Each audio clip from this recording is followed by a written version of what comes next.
VLSos here. This is a video lesson on transformations of piecewise.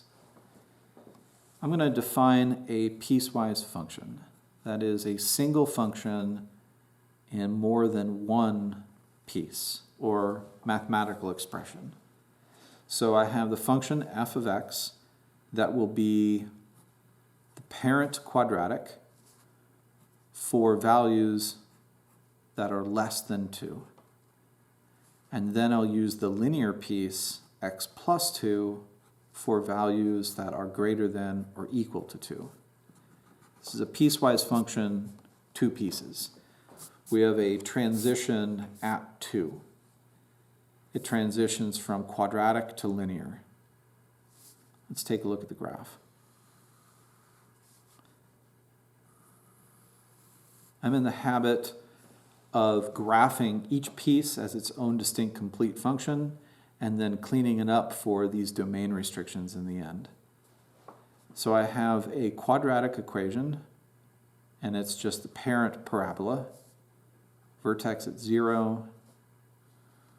That first piece looks like this. The second piece is linear.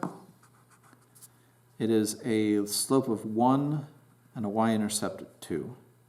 So linear piece, slope of 1 is going to look like this. I have a transition at 2, which is here. So I have each piece graphed separately and completely and distinctly. It's not a function yet. It wouldn't pass the vertical line test. So now it's time to apply the domain restrictions. The first thing I like to do is I think about the transition point. What piece at the transition of 2 am I going to be on? Well, it's going to be in these domain expressions. It's going to be the one that includes the equal to.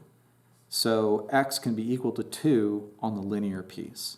So it's the linear piece that gets the closed dot at 2.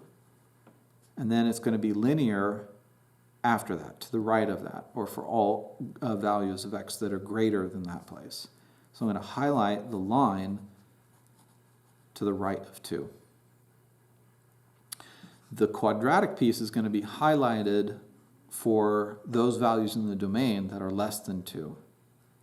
So it's going to be quadratic here, and there would be an open dot if it weren't also at the location of this closed dot on the quadratic piece. And highlight the quadratic piece like this, including the arrowhead that suggests that it goes on in that direction. And lastly, I'm going to clean it up by erasing these places on the functions that are not used. And I get the graph of the piecewise function. And it is a function that'll pass the vertical line test.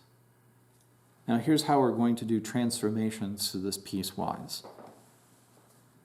I'm going to choose h to represent a new function, and I'm going to define it as a transformation of the f function, in this case f of x minus 1. This is the f function. What about h? Well, let's think of a description first. What does it mean to take 1 away from x? What kind of transformation is that? It affects the horizontal variable x, so it's a horizontal translation. It's a slide. This is h is f translated. That's the fancy word for slide. And then subtraction, we think, goes to the left, but it's counterintuitive. Subtracting from x means to go to the right. So h is f translated right by 1. Now, we can see, because we have the graph, what that's going to look like. We visualize moving this f function 1 to the right. So it's quite easy to sketch the graph by showing every point moved to the right by 1, and we could call that h. But what about the piecewise function? The function notation itself. The piecewise functions are written and they're fairly complex, so how would we apply the transformation and define h through f? Well, h is going to take the very same expressions of f, but we're literally going to subtract 1 from x. So x squared is going to become x minus 1 squared. And the second piece, x plus 2, is going to be x minus 1 and then add 2. And we could certainly simplify these expressions if we wanted to. But the piecewise function also contains domain information. So the domain changes in the same way. The domain expressions have x in them.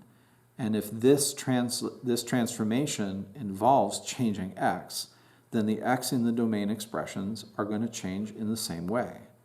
So this domain expression x is less than 2 is going to change into x minus 1 is less than 2.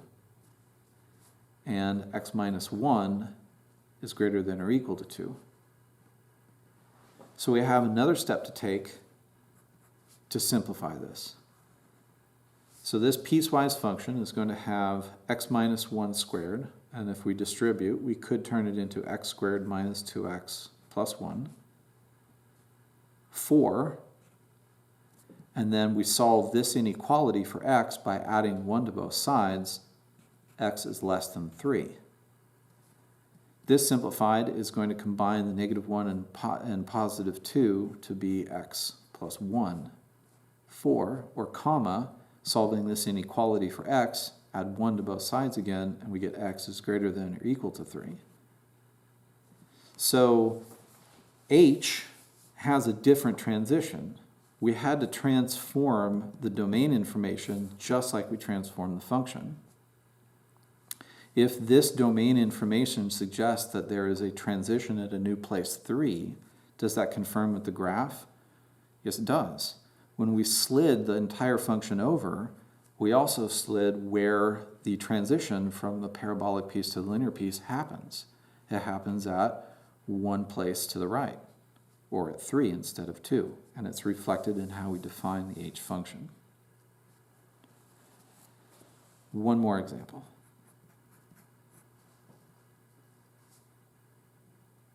I'm going to think of a new function j as a transformation of f, but in this case it's f of x plus 2.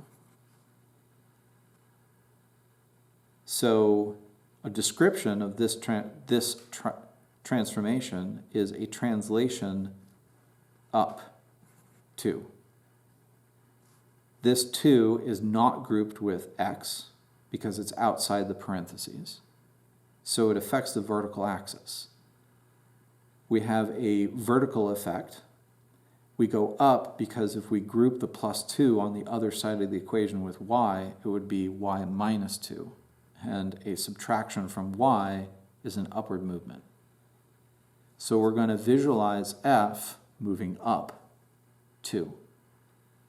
Does going up change where the transition point is? Well, we would define this new j function as pieces, but the pieces are going to be the piece of fx squared, but we add 2 to the entire thing. And the second piece is going to be x plus 2 piece plus 2 to the entire thing. And the transitions, we're not modifying x. So we don't modify the x in the domain. And they will remain x is less than 2 and x is greater than or equal to 2. Moving the entire f function up will not change where in the domain the transition is.